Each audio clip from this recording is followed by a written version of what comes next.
যদি কেউ ইচ্ছা কইয়া একটা চিৎকার মারে, নামাজের ভিতরে চিৎকার মারে, নামাজটা শেষ। নামাজ কি এরপরে কেউ যদি দেখাবার জন্য চিৎকার মারে মানুষকে যে আমার ভিতরে অবস্থান নাই, কিন্তু মানুষকে দেখালাম, তাহলে কি হইল? হারাম কবিরা গুনাহ হইল। হ্যাঁ, হারাম কবিরা গুনাহ করে তোমার দরবেশই তুমি শেষ। বরঞ্চ আল্লাহর ওলিদের আল্লাহর কুতুবে দিয়েছ বলে দেখা যায়। হাকিমুল উম্মাদ আশরাফ আলী থানভী রাহমাতুল্লাহি আলাইহি দেখেন আল্লাহর ওলিরা কিভাবে তাদের কারামতকে গোপন করতেন। তিনি ট্রেনে যাইতেছেন খাদেম সহ, ওই যে ছোট বাচ্চা সাথে, ট্রেন চলতেছে, বলতেছে আব্বা পানি খাবো, পানির পিপাসা লাগছে। এখন পানিও নাই। আল্লাহর কি কুদরত, হঠাৎ ট্রেনটা থাইমে গেছে। যেখানে থামছে ঠিক দরজার সোজাসুজি একটা ডিপ টিউবওয়েল। হযরত বলতেছেন যে তাড়াতাড়ি ওই ডিপ টিউবওয়েল থেকে পানি নিয়ে আসো, মেয়ের পানি পিপাসা লাগছে, পানি খাবাই। যখন পানি নিয়ে আসছে ট্রেন আবার অটো চালু হয়ে গেছে। এখন খাদেম বলতেছে হযরত আপনি তো বলছেন আপনার কোনো কারামত টারামত নাই। হুজুর এখন তো এটা রাজ্জুল্লিমান বাস্তব, এখন কেমন হবে হুজুর, এইটা সুফাইবেন কিভাবে? তখন তিনি বলতেছেন এই কেরামত তো আমার না, এটা হইলে তো আমার মেয়ের হবে, কারণ পানির পিপাসা তো আমার লাগে নাই, পানির পিপাসা লাগছে আমার মেয়ের, তাহলে হইলে তার হবে, এটা তো আমার না। এইভাবে তারা গোপন করতেন কারামতকে। আর বর্তমানে এক শ্রেণীর বের হয়েছে, আল্লাহ মাফ করো আমাকে সবাইকে, যে জজবা তো আসতেই পারে, আল্লাহর ভয় তো ভিতরে পয়দা হইতেই পারে।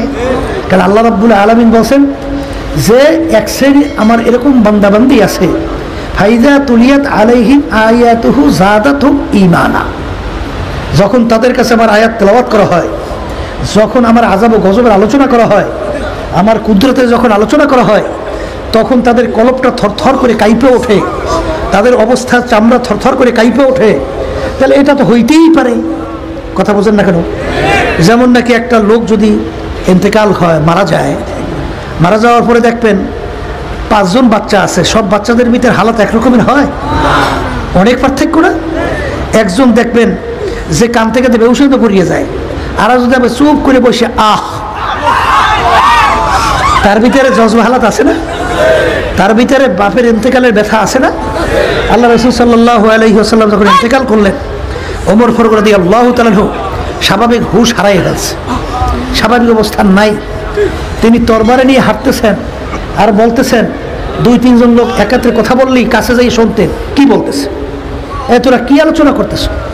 আল্লাহ রাসূল দুনিয়াতে নাই সেটা বলতেছো? এই তরবারি দিয়ে একটা কোপ দিয়ে 2 কিলো করে, মানে আল্লাহ রাসূল দুনিয়াতে নাই, এটা সহ্যই করতে পারে না, শুনতেও পারে না, হুঁশ নাই। কেউ ভয়তে আল্লাহর হাবিবের এই দাফন খাবারের ব্যবস্থাও করতে ধারে যাইতে পারে না। ওমর ফারুক রাদিয়াল্লাহু তরবারি নিয়ে ঘুরতে আসে, কথা ঠিক না বেটি? ওদিকে আবু বকর সিদ্দিক রাদিয়াল্লাহু তাআলা একেবারে চুপ, কোনোটা শব্দ নাই।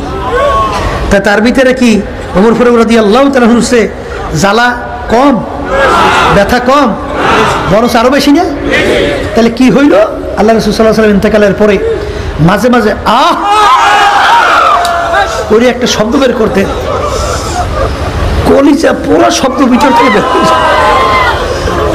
এই যে ব্যথা, এই যে জ্বালা, এই সবার অবস্থান তো এক না, এই জন্য সবার ভিতরে হালাত একরকমের না, অবস্থার ভিতরে পার্থক্য আছে, কথা ঠিক না?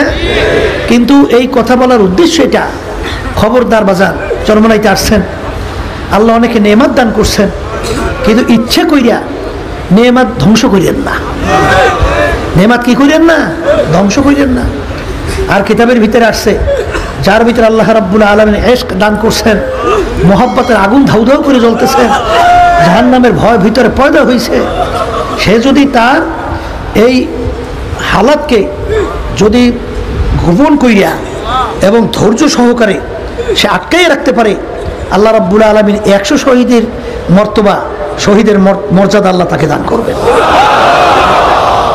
আসসালামু আলাইকুম ওয়া রাহমাতুল্লাহ। আওকানি ওলামায়ে কেরামের ওয়াজিব ভান্ডার শুকুর মিডিয়া। আসসালামু আলাইকুম ওয়া রাহমাতুল্লাহ। আওকানি ওলামায়ে কেরামের ওয়াজিব ভান্ডার শুকুর মিডিয়া।